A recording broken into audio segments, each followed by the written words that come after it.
জননেত্রী শেখ হাসিনার ট্রাইব্যুনাল 1-এ আন্তর্জাতিক ক্রিমিনাল কোর্ট যেটা বা আমরা যেটাকে ক্যাঙ্গারু কোর্ট বলি, সেই ক্যাঙ্গারু কোর্টে একটা পতিত রায় দেওয়া হবে, যে রায়টা আগেই নির্ধারণ করা হয়েছে, এখন সেটা জনসম্মুখে প্রকাশ করার সময়। তার জন্য আপনারা যারা আওয়ামী লীগের সহযোদ্ধা সহকর্মী আছেন, তৃণমূলের নেতাকর্মী আছেন, আওয়ামী লীগের সমর্থক আছেন, তারা আবেগে আপ্লুত হয়ে কতিপয় প্রতিষ্ঠানে হামলা করবেন না। যেমন গ্রামীণ ব্যাংক, এটা সুদের কারখানা বাংলাদেশে। সর্বপ্রথম এই সুদের কারখানা বাংলাদেশে গ্রামীণ ব্যাংকের মাধ্যমে স্থাপিত হয়। তারপর হচ্ছে বেলা, রিজওয়ানা হাসান, ঠিক আছে, তার এই প্রতিষ্ঠান, এখানে হামলা করতে যাবেন না। তারপর হচ্ছে আপনার আদিলুর রহমান অধিকার, ঠিক আছে, এখানে হামলা করতে যাবেন না। তারপর হচ্ছে আপনার খুরশিদ জাহান, ওনার হচ্ছে প্রবর্তনা, ঠিক আছে, ওই যে ফরহাদ মাজাহারের ওয়াইফ খুরশিদ জাহান, ঠিক আছে, উপদেষ্টা, তার এই প্রতিষ্ঠানে হামলা করতে যাবেন না। তারপর হচ্ছে মুর্শিদ, ওনার একটা প্রতিষ্ঠান আছে নির্বাচন নিয়ে কাজ করে, কিসের নির্বাচন আমি জানি না, ঠিক আছে, এটার নাম হচ্ছে বৈতি, ঠিক আছে, তারা নির্বাচন নিয়ে কাজ করে, এখানে হামলা করতে যাবেন না।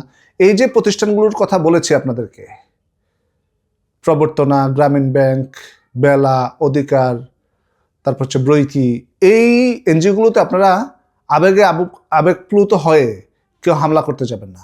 কিন্তু কেউ হামলা করলে আমরা এর দায় নিব না কিন্তু, হ্যাঁ। আপনারা আপনাদের মতো করে হামলা করবেন এবং মাথায় রাখবেন, হামলা যেন জায়গা মতো হয়। ওই সাইনবোর্ড পরে আসবেন, ওইটা পড়াবেন, এই সমস্ত জিনিস কিন্তু আমরা মেনে নিব না। ওরা কালকে যে মামলা রায় দিবে, এইটা ওদের নির্ধারণকৃত, ওরা নির্ধারণ করে রেখেছেন যে এই মামলাটা এরকম হবে, ঠিক আছে। তো এরকম যদি হয়, তাহলে আমরা জানি 17 তারিখ তারা জননেত্রী শেখ হাসিনা এবং আমাদের স্বরাষ্ট্রমন্ত্রী বীর মুক্তিযোদ্ধা আসাদুজ্জামান খান কামাল, এই দুইজনের মামলা রায় দিবে তারা।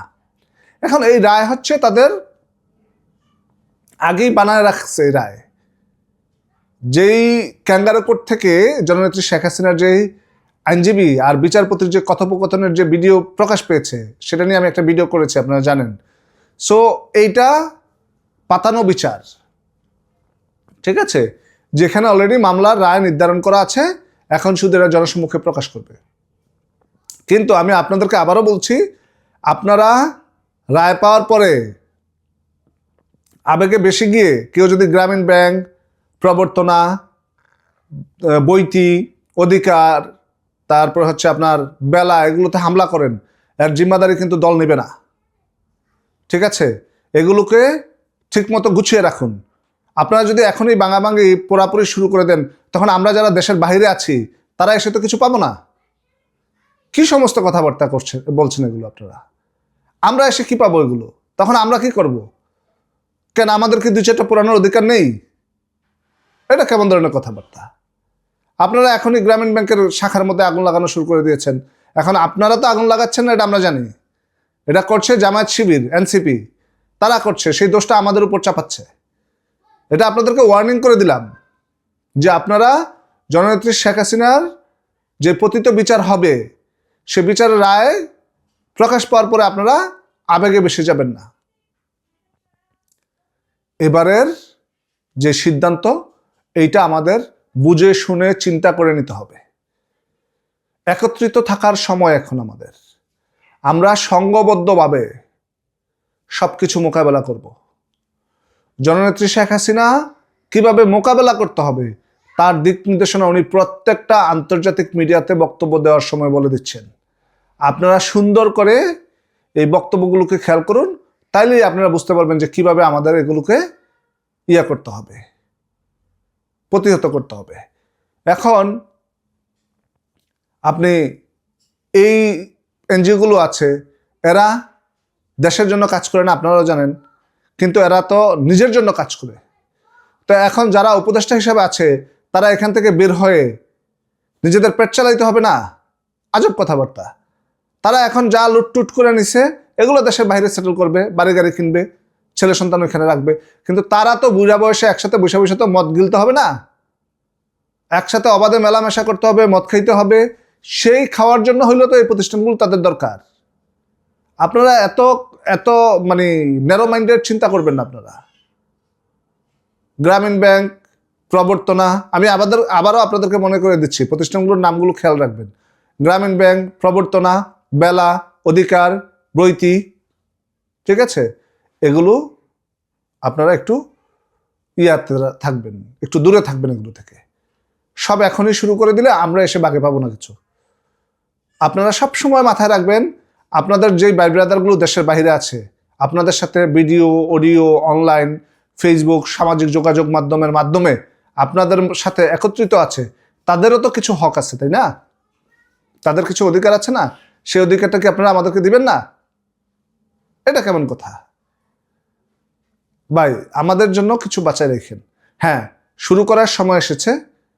বাংলাদেশ থেকে এই সমস্ত বন্ডামি, হিপোক্রেট যারা আছে তাদেরকে বাংলাদেশ থেকে বিতাড়িত করতে হবে। এই এনজিওর মাধ্যমে বাংলাদেশে যত ধরনের আকাম কুকাম আছে, ঠিক আছে, অবাধে মেলামেশা আছে, তারপর সুদ ঘুষ খাওয়া, সুদের ব্যাপারটা যেটা আছে, তারপর হচ্ছে আপনার গে, যেটা সমলিঙ্গের সেক্স যেটা, ঠিক আছে, গে, লেসবিয়ান, এগুলো বাংলাদেশে নিয়ে আসে এরা। আর এগুলোর গডফাদার হয়েছে দখলদার ইউনূস। সে বিশ্বের বিভিন্ন দেশে সমলিঙ্গের যারা আছে তাদের সাথে একত্রিত হয়ে সে বিভিন্ন দেশে সে তার কার্যক্রম পরিচালনা করেছেন, একত্রিত প্রকাশ করেছেন। রংধনুর রং, এটা হচ্ছে গেয়েদের কালার, পতাকা, সিম্বল, ঠিক আছে? এগুলো সব সময় এই এনজিওগুলোর মাধ্যমে এগুলো বাংলাদেশে আসে, ঠিক আছে? তো মাথায় রাখবেন, এগুলো যেন কোনোভাবেই আপনাদের নজর থেকে বাইরে না যায়। এমনভাবে পরিকল্পনা করবেন যেন কারো বাপের ক্ষমতা নাই এই পরিকল্পনা প্রতিহত করার। প্রত্যেককে বুঝাই দিবেন যে প্রত্যেকের যে পাওনাটা আছে সে পাওনাটার হিসাব নিকাশ যেন তারা ক্ষমতায় থাকাকালীন সময় বুঝে নিতে পারে। তাদের মনের মধ্যে যেন এই ভয়টা ঢুকে, তারা ক্ষমতায় থাকাকালীন সময়ে তারা তাদের প্রতিষ্ঠান রক্ষা করতে পারে নাই, তাহলে তারা যখন ক্ষমতা থেকে নামবে, বাংলাদেশ আওয়ামী লীগ যখন আসবে, তাদের প্রতিষ্ঠান বাংলাদেশে মাটির সাথে মিশে যাবে। এটা হচ্ছে আমাদের পরিকল্পনা, তৃণমূলের পরিকল্পনা। এটার সাথে আমাদের সিনিয়র নেতৃবৃন্দ যারা আছে, আওয়ামী লীগের ঊর্ধ্বতন কর্তা ব্যক্তি যারা আছে, তাদেরকে মেলাবেন না। এটা হচ্ছে আমাদের তৃণমূল যারা আছে, আমরা তৃণমূলের নেতাকর্মী যারা আছে, এটা আমাদের পরিকল্পনা। কারণ দল যারা ঊর্ধ্বতন নেতাকর্মী আছেন তাদের হিসাবটা একরকম, আর আমরা যারা তৃণমূলে আছি তাদের উপর যে অত্যাচার অবিচার করছে এই সরকার, এটার জবাব দেওয়ার জন্য হলো এই প্রতিষ্ঠানগুলোকে লক্ষ্য রেখে নির্ধারিত লক্ষ্যে পৌঁছানোর জন্য প্রত্যেকটা প্রতিষ্ঠানকে হামলার আওতায় আনতে হবে। একে তো এগুলো ধর্মের বিরুদ্ধে কাজ করে বাংলাদেশে। আপনি মুসলিম দেশের জনগণ, যেটা মুসলিম দেশ, সেখানে ধর্মের বিরুদ্ধে কাজ করে। এগুলোকে আগে অনেক বারবারান্ত করার সুযোগ দিয়েছি, এখন আর দেওয়া যাবে না। সুদ ধর্মে হারাম, সমলিঙ্গে সেক্স ধর্মে হারাম। তো এগুলো সব এই এনজিওগুলোর মাধ্যমে বাংলাদেশে আসে, ঠিক আছে? আসুন আমরা সবাই আগামীকাল থেকে প্রতিজ্ঞা করি, প্রত্যেকটা ইউনিয়নে, প্রত্যেকটা থানায় যতটা প্রতিষ্ঠান আছে, এনজিও আছে, যেগুলো এই সরকারের সাথে সম্মিলিত, প্রত্যেকটা প্রতিষ্ঠান, প্রত্যেকটা এনজিওকে বন্ধ করার দ্বার প্রান্তে নিয়ে আসতে হবে।